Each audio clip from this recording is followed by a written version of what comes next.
প্রিয় আমার বন্ধুরা, প্রতিদিনকার কথায় মনীষীদের বাণী নিয়ে আবার চলে এলাম তোমাদের সামনে একটা নতুন ভিডিও নিয়ে। কিছু কথা বলবো মনীষীদের কথা। আজকে যে কথা আমি আলোচনা করব, ঠাকুর পরম পুরুষ যুগাবতার রামকৃষ্ণ পরমহংসদেবের কিছু অমৃত বাণী, যা কথামৃতে বর্ণিত আছে। আমি তা তোমাদের সামনে তুলে ধরছি। আশা করি জীবন গড়ার ক্ষেত্রে যা মানুষের অতীব প্রয়োজন। ঠাকুর বলেছেন, ভগবানের অনেক নাম আছে এবং তাকে বিভিন্ন মাধ্যমে প্রাপ্ত করা যেতে পারে। তুমি তাকে কি নামে ডাকো এবং কিভাবে তার পুজো করো, এটা বড় বিষয় নয়। গুরুত্বপূর্ণ এটাই যে তুমি তাকে নিজের ভিতর কতটা অনুভব করো। ঈশ্বরকে বলো, হে ভগবান, আমি ভালো মন্দ কিছুই জানি না, আমার যা অভাব তা তুমি পূরণ করো। ঠাকুর বলেছেন, হাজার লেখাপড়া শেষ, ঈশ্বরে ভক্তি না থাকলে তাকে লাভ করবার ইচ্ছা না থাকলে সব মিছে।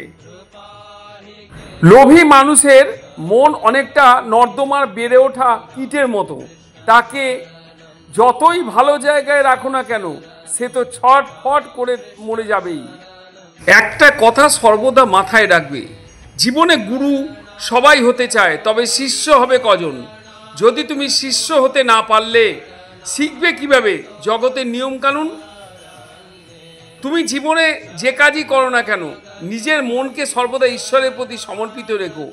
তা হলে মনের মধ্যে শান্তি পাবে, সাহস পাবে।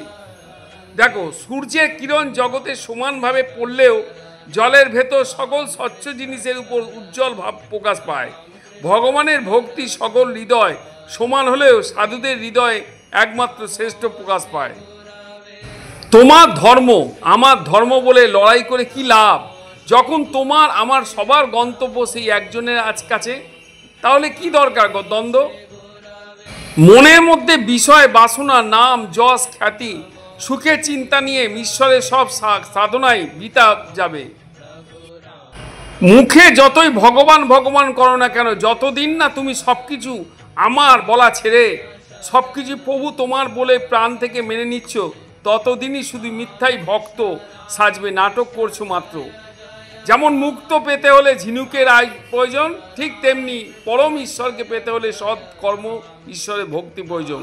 আজ এখানেই শেষ করলাম। আশা করি ঠাকুর পরম পুরুষ রামকৃষ্ণের কথামৃতে কিছু কথা শোনালাম, ঠাকুরের মুখ নিঃসৃত বাণী। আশা করি তোমাদের ভালো লেগেছে। এরকম ভিডিওগুলো পেতে তোমরা আমাকে তোমাদের সঙ্গে রাখো।